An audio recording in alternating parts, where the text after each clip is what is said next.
कोण मायेचा लाल बंद करणार नाही। कारण आज तुम्हाला 5 महिन्याचे 7,500 रुपये दिले, त्याची उदाहरणं नरहरी झिरवाळनी सांगितली। माझ्याकडे पण उदाहरण आहे, पण मला पुढे जायचं, मी वेळ घेत नाही। त्याच्यातनं ते समाधानी झाल्या, डायरेक्ट त्यांच्या अकाउंटला पैसे, मध्यस्थी नाही, कुणी मधनच 10-20 रुपये 100 रुपये काढायला संधीच नाही। राज्य सरकारच्या अकाउंट मधनं आमच्या मायमाऊलीच्या आधार कार्डशी लिंकअप केलं तिच्या अकाउंट मध्ये। मला तर आश्चर्य वाटतं, इथं दिंडोरीला 3,35,000 मतदार आहे, दिंडोरी पेठ, त्याच्यात 1,38,000 महिलांना आम्ही दर महिन्याला 1,500 रुपये देतो। 1,38,000 म्हणजे 2-2.5 मतदारांमागे एक आमची लाडकी बहीण आहे तिथं। दोडक्यांनो लाडकी बहीण आहे, तुम्ही पण दोडके नाही रे बाबा, तुमचंही मत मला पाहिजे। ते म्हणले बघा, महिला लाडकी आणि बहीण लाडकी, भावाकडे तर लक्ष नाही। अरे काय तुला माहिती, भावाकडे लक्ष नाही। भावाचं 3 हॉर्सपावर 5 हॉर्सपावर 7.5 हॉर्सपावरचं वीज बिल माफ करून टाकलं, केलं की नाही? मागचं बिल भरायचं नाही, चालू बिल त्या ठिकाणी 0 केलंय, पुढचंही बिल भरायचं नाही। हे तुमच्या हातात आहे। म्हणाल कसं, तर ती असं की उद्याच्या 20 तारखेला घड्याळाचं बटन इथं दाबलं की नरहरी तिकडे गेला, नरहरी तिकडे गेला की सरकार आपलं आलं, सरकार आपलं आलं की आपल्या मुख्यमंत्री उपमुख्यमंत्र्यांनी पुढे 5 वर्ष वीज बिल माफ चालू। एकनाथराव शिंदे, देवेंद्रजी फडणवीस आणि मी सरकारमध्ये काम करतोय, आम्ही विकास कामाला अग्रक्रम देतोय आणि त्यामुळे सगळ्यांनाच निधी दिला। नरहरीनं सांगितलं, काहीतरी टीका केली वरिष्ठांनी इथे येऊन की असं एकदा दिल्लीला गेले नंतर पण निघून गेले, असं नाही झालं। मी आज दिंडोरीकरांना तुम्हाला सांगतो, जेवढे राष्ट्रवादी काँग्रेसचे आमदार होते, जेवढे, त्या सगळ्यांनी सह्या केल्या, सर्वच्या सर्व। आता जयंत पाटील, राजेश टोपे हे काही तिकडे आहेत, त्यांच्याही सह्या आहेत आणि सगळ्यांनी दिलं की साहेब पहिल्या 2.5 वर्षात तुम्ही आम्हाला शिवसेनेबरोबर जायला सांगितलं। शिवसेनेची विचारधारा काँग्रेसची विचारधारा वेगळी आहे, भाजपची विचारधारा शिवसेनेची विचारधारा मिळती जुळतीये।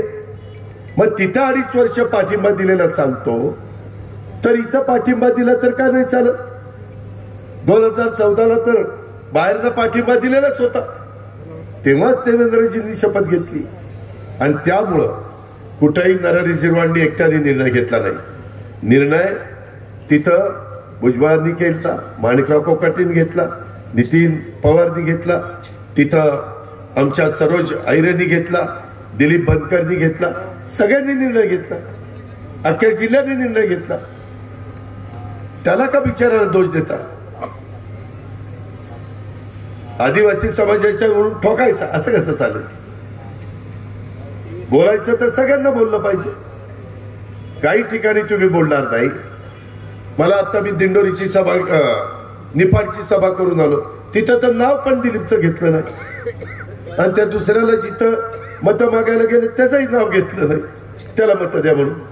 मी इथं सांगायला आलोय, महायुतीचे उमेदवार, घड्याळाचं चित्र वरनं 3 नंबरला नाव, त्याला तुमचं पवित्र बहुमोल अशा प्रकारचं मत द्या, हे मी तुम्हाला सांगायला आलेलो। बहुतेक ठिकाणी संविधान भवनं चाललीत, संविधान इतकं अत्युत्तम आपलं आहे, अच्युत्य आहे, जगाला हेवा वाटावा असं आहे, 140 कोटी जनतेला एकत्र ठेवणारं हे संविधान आहे। कारण ते घटनेचे शिल्पकार डॉक्टर बाबासाहेब आंबेडकरांचं संविधान आहे, भारतरत्न यांचं ते संविधान आहे। या गोष्टीचा विचार त्या ठिकाणी करा। त्या संदर्भात मला सांगायचं आहे, त्या बघा दुपारी चंद्रावर गेला, ह्याला मधीच एकदम त्याला झटका येतो की वादळ सुरू होतो, हे असलंच आहे बघा आमचं। ठीक आहे ठीक आहे, जरा पुन्हा आता किक बसली की उठल, कारण किकच भारी येते, काय करणार मित्रांनो, गमतीचा भाग जाऊ दे। परंतु ह्या पद्धतीच्या सगळ्या गोष्टी बाबांनो, आपल्याला समाजाला साधू संतांच्या विचाराने पुढे न्यायचं।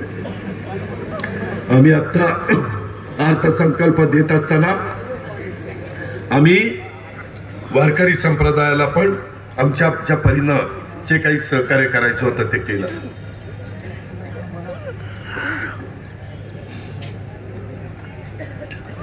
आपल्याला पाणी लागतं, दुसरं लागत नाही.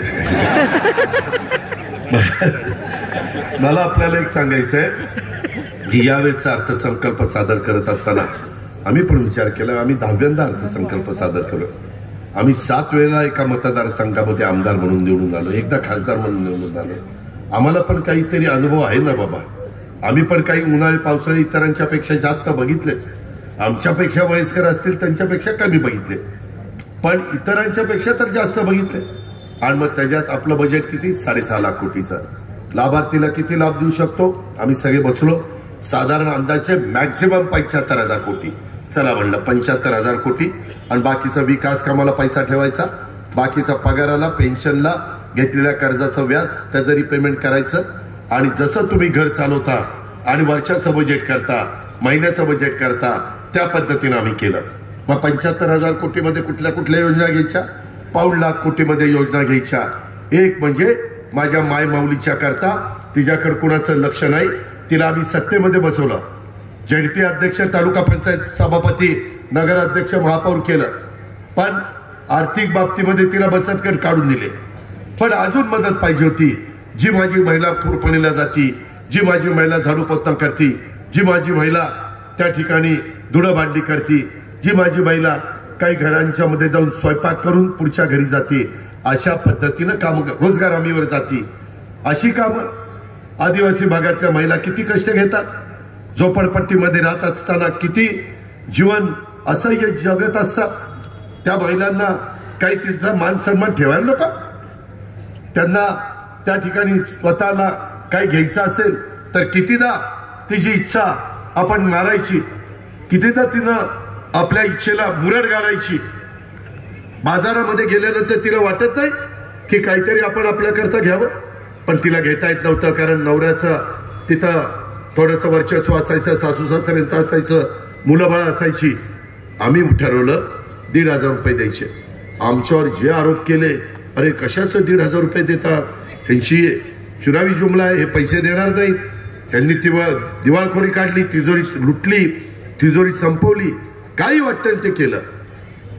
आणि म्हणले काय 1,500 होणार. जेव्हा महिलांचा प्रतिसाद आला ना, मग म्हणले काय 1,500 दिले. अरे तुम्ही 1.25 रुपये दिला नाही, तुम्ही आम्हाला सांगताय 1,500 रुपये दिले. तुमचं सरकार असताना 1.25 रुपये दक्षिणा तरी दिली का? नाही दिली. मग आम्ही यांना 1,500 रुपये दिले तर ह्यांच्या पोटात दुखायचं काय? कारण कोर्टात गेले. आया बहिणींनो, ही विरोधक कोर्टात गेले तुम्हाला पैसे मिळू नये म्हणून. मी आता तुम्हाला सांगायला आलोय, महायुतीतर्फे आलोय, ह्या घड्याळातर्फे, ह्या धनुष्यबाणातर्फे आणि त्या कमळातर्फे आलोय की तुम्ही आम्हाला संधी द्या. पुढे 5 वर्ष तुमची योजना चालू राहील. सोडवायचा आहे आपल्याला, पोटचालीचा प्रश्न सोडवायचा आहे. त्याच्याकरता आपल्याला त्यांची मदत पाहिजे. आपल्याला काही ठिकाणी कॅनलची कामं करायची. ते केल्याशिवाय, मी माझ्या शेतकऱ्याच्या अंगात पाणी आहे हो, पण त्याच्या शिवारात पाणी दिल्याशिवाय तो माझा बळीराजा काय करणार आहे? त्याच्या शिवारामध्ये पाणी देण्याची भूमिका आम्हाला त्या ठिकाणी घ्यायची. आम्हाला तिथं जाऊन आदिवासी विकास, विविध कार्यकारी सहकारी संस्थांच्या सक्षमीकरणाचा प्रश्न मार्गी लावायचा. त्या संदर्भामध्ये आमच्या बैठका झाल्या, परंतु नंतर आचारसंहिता लागली. नाशिक जिल्हा मध्यवर्ती सहकारी बँक, जिचं त्या बँकेवर सगळं माझ्या नाशिक जिल्ह्यातल्या शेतकऱ्यांचं सगळ्या गोष्टी अवलंबून आहे. पीक कर्ज, मध्यम मुदतीचं कर्ज, दीर्घ मुदतीचं कर्ज, कधी आम्हाला नाईलाजांनी नवं जुनं करावं लागतं. ते होऊ नये, परंतु नाईलाज आहे. आम्ही शेतकरी काळ्या आईची इमानीद्वारे सेवा करतो. सगळ्या बाकीच्या समाजाला धान्य पुरवतो, सगळ्या समाजाला भाजीपाला पुरवतो, फळं पुरवतो, दूध पुरवतो, अंडी पुरवतो. जे मटण खात असतील त्यांना मटण पुरवतो. काय आम्ही चूक करतो? आम्ही काही चूक करतो? त्याच्यामुळं आमच्या मालाला भाव मिळाला पाहिजे. माग त्या ठिकाणी भारतीताई पवार पडल्या, त्याच्यात एक महत्वाचं कारण होतं कांदा निर्यात बंदी. लोक म्हणायचे, अरे तुम्ही सरकारमध्ये ना, धनराजला सांगायचे, नरहरीला सांगायचे, मला सांगायचे, अरे कांदा निर्यात बंदी उठवा ना. किती आंदोलन झाले माझ्या नाशिकमध्ये, कितीदा माझ्या रस्त्यावर शेतकऱ्यांना यावं लागलं. शेवटी आम्ही त्यांना सांगितलं हे आम्हाला पटणारं नाहीये, कांदा निर्यात बंदी उठवावी लागेल. उठवली निर्यात बंदी. आम्ही सरकारमध्ये होतो म्हणूनच उठवली ना, म्हणूनच आमचं वर ऐकलं ना. नरहरी सरकारमध्ये गेला नसता तर म्हणले असते चला, विरोधकांनी सांगितलं चला हो बाजूला. मित्रांनो, मिळालेल्या सत्तेचा आणि पदाचा वापर हा सर्वसामान्य माणसाचे प्रश्न सोडवण्याच्या करता करायचा असतो. तो शेवटचा माणूस आहे, त्यालाही लाभ मिळाला पाहिजे. हा इथं बसलेला माणूस आहे, त्यालाही लाभ मिळाला पाहिजे. भेदभाव करून चालत नाही. आणि आम्ही आता तुमच्या पुढे आलोय. तुमचं बरेच वर्षाचं मागणं, नाशिक जिल्हा, पुणे जिल्हा, नगर जिल्हा, सातारा जिल्हा, सोलापूर जिल्हा, त्या सगळ्यांची मागणी होती. माझ्या शेतकरी समाजाची मागणी होती, आमची मागणी होती की कांदा निर्यात बंदी उठवावी. आता भाव बरे आहेत ना, समाधान आहे ना. आदिवासी समाजामध्ये जन्माला आलेले हे सगळे सहकारी यांनी प्रतिकूल परिस्थिती नसताना, त्याच्यामध्ये प्रतिकूल परिस्थिती होती, अनुकूल परिस्थिती नव्हती, त्या प्रतिकूल परिस्थितीत मात करून त्यांनी तुमचं सगळ्यांचं पार्लमेंटमध्ये प्रतिनिधित्व केलं. आता नवीन पिढी आली. आमच्या धनराज महालेंनी पण आमच्याबरोबर 2009 ते 14 काम केलं. मी कधी दुजे भाव करत नाही. त्याच्यावर त्यांनी सांगितलं माझ्या विकास कामाला अजित पवार पण मदत करत होते, कारण त्यावेळेस मी राज्याचा अर्थमंत्री होतो. साहजिकच आहे, आदिवासी भागाचा प्रतिनिधित्व करणारा एक आमदार 3-3.5 लाख मतांचं प्रतिनिधित्व करतो, मतदारांचं. काय काम करायचं, माझ्या परीने मी मदत केली. परंतु हे सगळं होत असताना ह्याही वेळेस त्यांना वाटलं, त्यांनी फॉर्म भरला, त्याच्यातनं आमच्याबद्दल काही गैरसमज मुख्यमंत्र्यांचा झाला की आम्ही अनेक ठिकाणी फॉर्म भरले, कुठेही भरला नव्हता. त्याच्यावर हेलिकॉप्टरनी हे बी फॉर्म पाठवले, त्याची नोंद निवडणूक आयोगाने घेतली. कुठं गेले हे बी फॉर्म हेलिकॉप्टरनी. ही बाबत सुटला, यांनी विड्रॉ केलाय. आता एक महिला त्या ठिकाणी अडकलेली, तिलाही सांगितलेलं होतं फॉर्म मागे घे. तिलाही सांगितलेलं होतं. दिंडोरीमध्ये विद्यमान आमदार सरोज आहिरे, सॉरी नाशिक देवळालीमध्ये, मी चुकून दिंडोरी म्हणलं, नाशिक देवळाली ह्या अधिकृत उमेदवार आहेत. भाजपचा, शिवसेनेचा, राष्ट्रवादीला तिला पाठिंबा आहे. तिची खूण घड्याळ आहे, तिला तिथं मतदान करायचंय. हे बाईंनी नॉट रिचेबलच झाले 3 होईपर्यंत. हा माणूस सच्चा माणूस आहे, हा माणूस सच्चा आहे. त्यांनी सीएम आमचे एकनाथराव शिंदेंच्यावर विश्वास ठेवला.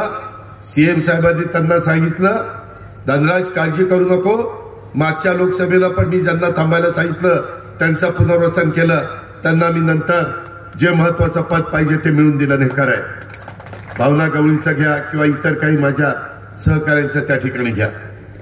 तशा पद्धतीनं धनराजजी माझ्या पण ओळखी यांच्या सगळ्यांच्या आहे. तुम्हाला तर त्यांनी सांगितलेलं आहे, परंतु मी माझाही रेटा एकनाथरावांच्या पाठीची लावी आणि त्यांना सांगेन की तुम्ही कबूल केलेलं आहे. मी पण त्या मतदारसंघात जाऊन सांगितलं की मी पण मदत करेन. शेवटी आपण शब्दाचे पक्के आहोत, दिलेला शब्द पाळणारे आहोत. इथंही आम्ही करून दाखवू. काम सुरू केलं होतं, परंतु नंतर आचारसंहिता लागली, तेही काम आपण हातानिराळ करू, हेही मला या निमित्तानं सांगायचं आहे. आज नरहरी झिरवाळ साहेबांना आम्ही परत उमेदवारी दिली. दिंडोरी परिसराच्या केलेल्या विकास कामामुळं या भागाच्या खऱ्या अर्थानं या बाबतीत विकास सुरू झाला आहे. या दिंडोरी विधानसभा मतदारसंघात आमचा नरहरी झिरवाळ हा सुसंस्कृत आहे, कार्यतत्पर आहे. हा दिंडोरी मतदारसंघाच्या विकासासाठी, आदिवासी बांधवांच्या प्रगतीसाठी आणि बिगर आदिवासींच्यासाठी देखील सतत धडपडत असतो. त्यांच्या माध्यमातून आदिवासींचं शिक्षण असेल, आरोग्य असेल, रोजगार असेल, पाणी असेल, दळणवळण व्यवस्था असेल, पेसा भरती असेल, ह्या अनेक बाबींवर लक्ष ठेवलं त्यांनी. आणि त्याच्यातून माझ्या आदिवासी बांधवांच्या विकासाच्या मुख्य प्रवाहामध्ये आणण्याच्या करता त्यांनी प्रयत्न केला. त्यामध्ये त्यांनी बिगर आदिवासीला देखील ह्या ज्या माझ्या द्राक्षाविषयाच्या ज्या गोष्टी सांगितल्या त्या त्यांनी मला सांगितल्या. आज ह्या दिंडोरी मतदारसंघाच्या सिंचनाचा, रोजगाराचा, रस्त्यांचा, पाण्याचा प्रश्नासाठी ते सातत्याने कार्यरत असतात। दिंडोरीकरांच्या सुखदुःखात ते सातत्याने सहभागी होत असतात। दिंडोरीकरांच्या, माझ्या पेठकरांच्या आशा आकांक्षा अपेक्षांची पूर्तता करण्यासाठी ते नेहमीच प्रयत्नशील आणि प्रयत्नाची पराकाष्ठा करतात। त्यांनी लोकांना न्याय मिळवून देण्यासाठी अतिशय कर्तव्य भावनेनं आणि सामाजिक बांधिलकी जपून केलेली धडपड माझी दिंडोरीची जनता कधी विसरू शकत नाही, माझी पेठची जनता कधी विसरू शकत नाही। अतिशय सादर आणि मान, सरळ मार्गी स्वभावावरूनच कर्तव्य दक्ष, संवेदनशील, कार्यक्षम, अभ्यासू नेतृत्व म्हणून त्यांची ओळख उभ्या महाराष्ट्राला आहे। ते पण आपल्याला विसरता येणार नाही। आम्हाला त्यांना सगळ्यांना मिळून शिवशाहू फुले आंबेडकरांचा हा जो काही विचारांचा कार्याचा वारसा आहे तो आम्हाला पुढे न्यायचा आहे आणि ह्या आपल्या राज्याला प्रगत, पुरोगामी, सर्व धर्म समभावाचे विचार जनमानसामध्ये रुजवण्याचे महत्वाची भूमिका ही आम्हाला पार पाडायची आहे। त्याच्यामध्ये त्यांची मदत ही मला मोठ्या प्रमाणावर होते। जेवढे आमचे महायुतीचे आमदार जास्त निवडून येतील तेवढी आमची एकनाथराव शिंदेची, तेवढी आमची देवेंद्रची, तेवढी माझी अजित पवारची ताकद त्या ठिकाणी वाढणार आहे। राज्याच्या उत्पन्न वाढीबरोबरच रोजगार निर्मितीच्यासाठी देखील त्यांचा प्रयत्न आहे आणि म्हणूनच माझ्या ऑफिसमध्ये 31 जुलैला MIDCच्या करता बैठक झाली आणि दिंडोरी आणि भेंडी येथील MIDCचा प्रश्न मार्गी लावण्याच्या संदर्भात आम्ही त्या ठिकाणी पावलं उचलली।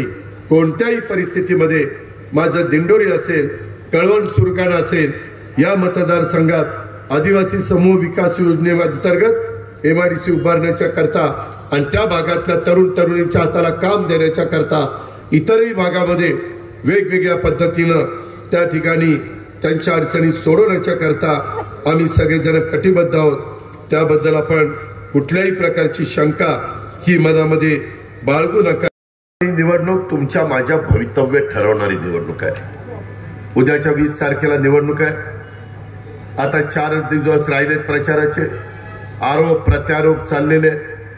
नरेंद्र झिरवाळनी बराच त्याच्यामध्ये सांगण्याचा आपल्याला सगळ्यांना प्रयत्न केला। एखाद्या माणसाला मनाला कुठेतरी ठेच लागली, काम चांगलं करत असताना जातीचा, पातीचा, नात्याचा, गोत्याचा विचार न करता सगळा समाज आपला आहे ह्या हेतूने काम केलं आणि कुणीतरी वेडेवाकडे आरोप केले तर आमच्यासारख्याला देखील दुःख होतं। शेवटी आम्ही हाडामासाची माणसं आहोत आणि त्याच्यामुळं नरहरीला त्या वेदना झाल्या।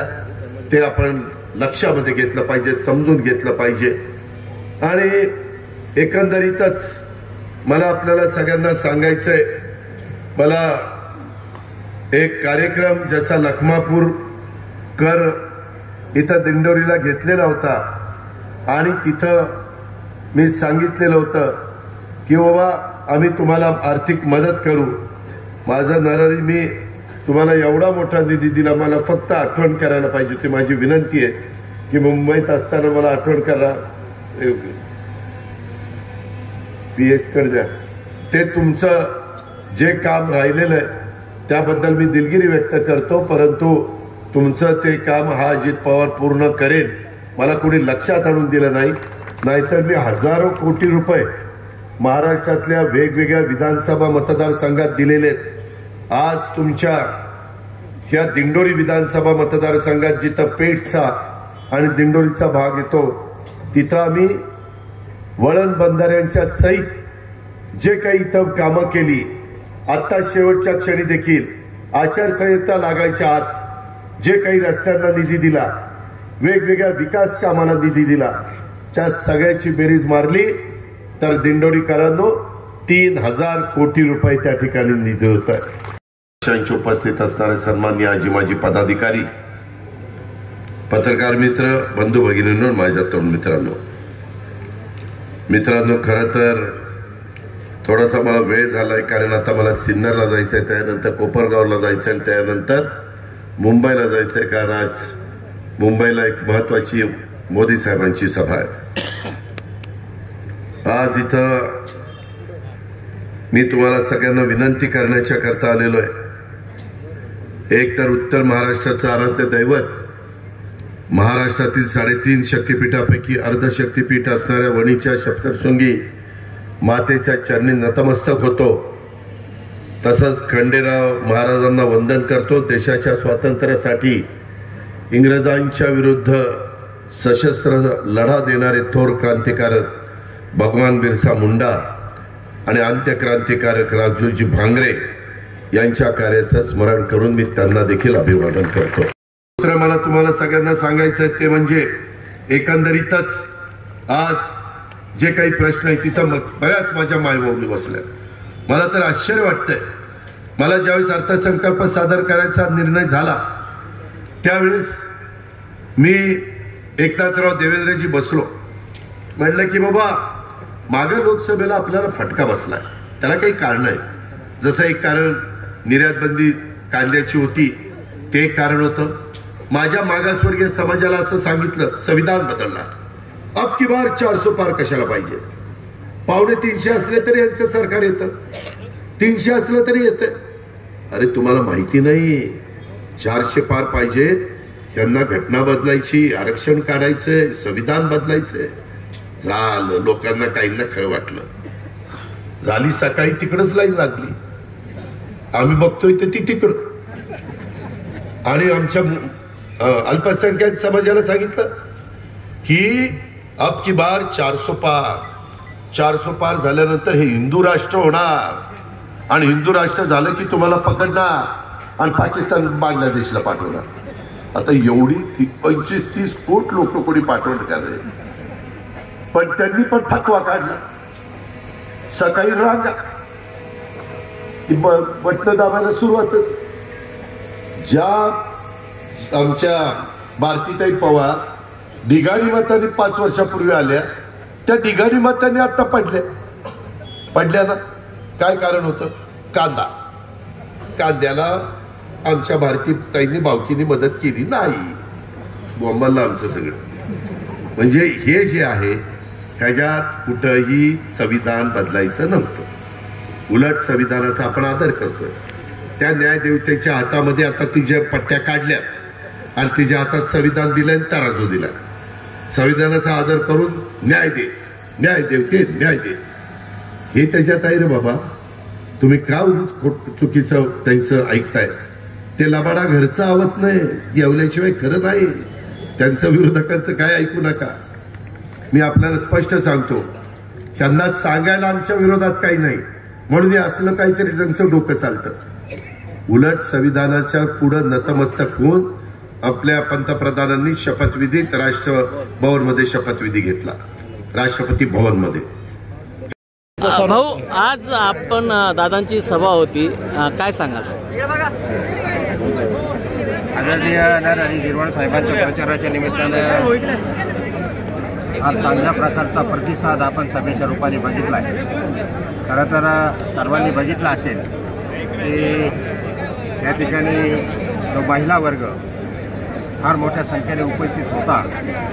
कारण मुख्यमंत्री एकनाथजी शिंदे साहेब यांच्या नेतृत्वाखाली लाडकी बहीण योजना ही योजना किती तळागाळापर्यंत पोहोचली आणि तिचा फायदा सर्वसामान्यच नाही तर सर्व महिलांना कसा झाला आहे या सभेच्या माध्यमातून आपल्याला दिसत आहे. विजय तर हा त्या ठिकाणी नरहरी झिरवाळ साहेबांचा नक्कीच होता, परंतु आज त्याच्यावर 1001% शिक्कामोर्तब झालं हे या सभेतून दिसतं.